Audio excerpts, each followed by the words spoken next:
एक महिला भक्त वृंदावन से बिहारी जी को लेकर अपने घर आई और तभी बाहर से गोलू घर के अंदर आ गया और माँ से पूछता है कि माँ यह कौन है। तो मैया ने बोला ये भगवान है और यही हमारे मालिक हैं।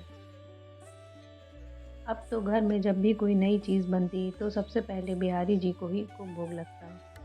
पहले यह सब चीज़ें गोलू को सबसे पहले मिलती थीं। इससे गोलू बहुत ही चिढ़ने लगा और मन ही मन ठाकुर जी को कोसने लगा। एक दिन गोलू की माँ काम पर जाते समय गोलू से बोली, जब गोलू जमुना जी से मटके में जल भर कर लाना। जब गोलू पानी भरने के लिए जाने लगा तो जाते जाते बिहारी जी को कहने लगा, खाने के लिए तो सबसे पहले तैयार रहते हो, लेकिन काम तो मुझे ही करना पड़ता है। अगर यहाँ रहना है तो काम करो। कहकर गोलू यमुना जी से जल भरने चल पड़ा।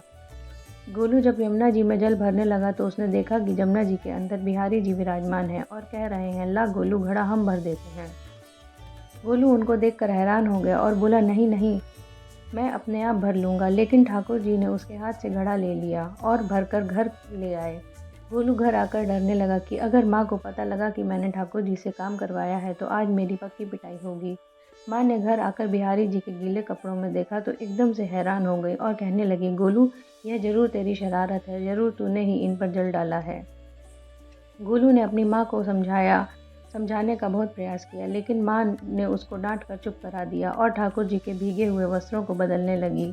अगले दिन जब माँ ने गोलू को अनाज पिसवाने का काम दिया तो बिहारी जी फिर अनाज का कनस्तर ले आए और माँ को ठाकुर जी के वस्त्रों के ऊपर सूखा आटा पड़ा मिला। तो माँ ने फिर गोलू को डांटा कि तुझे पता नहीं कि यह हमारे भगवान है और तू भगवान के साथ शरारत करता है। आज तूने फिर इनके ऊपर आटा फेंका है। तो गोलू शपथ लेकर कहने लगा, नहीं माँ, मैंने कोई शरारत नहीं करी, यह तो मेरे हाथ से गेहूं का कनस्तर लेकर खुद पिसवा कर आए हैं।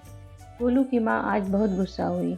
अगले दिन फिर माँ बोली, बेटा गोलू, आज तुम्हारे बाबा बाहर गांव से वापस लौट आएंगे, बस आज का ही काम है। तुम जंगल से थोड़ी लकड़ियाँ ले आना। गोलू फिर डर गया, कहीं ठाकुर जी मेरे पीछे ना आ जाएं। गोलू ने माँ को बोला कि मैं चला तो जाऊंगा, लेकिन बिहारी जी को समझा लो कि वह मेरे पीछे ना आए। उसकी माँ हंसकर बोली, हाँ हाँ समझा दूंगी, तुम जाओ तो सही। गोलू जल्दी जल्दी लकड़ियाँ लेने जंगल में चला गया और माँ काम पर चली गई। लेकिन उस दिन माँ काम से जल्दी वापस आ गई और देखा बिहारी जी अपनी चौकी पर विराजमान नहीं है। वह तो एकदम से घबरा गई कि कहीं गोलू की शरारत तो नहीं।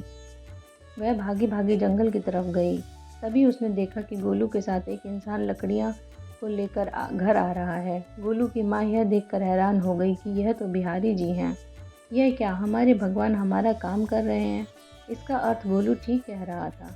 वह जल्दी जल्दी भागकर ठाकुर जी के पास गई और लकड़ियों उनके हाथ से लेते हुए उनके चरणों में गिरकर रोती हुई बोली, हे बिहारी जी, यह आप क्या कर रहे हो? मुझ गरीब का काम क्यों कर रहे हो? ठाकुर जी मुस्कुराते हुए बोले, हमें तो तेरे बेटे पर बहुत प्यार आता है, सब लोग हमें भगवान समझते हैं, लेकिन एक तेरा बेटा ही था जो हमें अपना मानता था।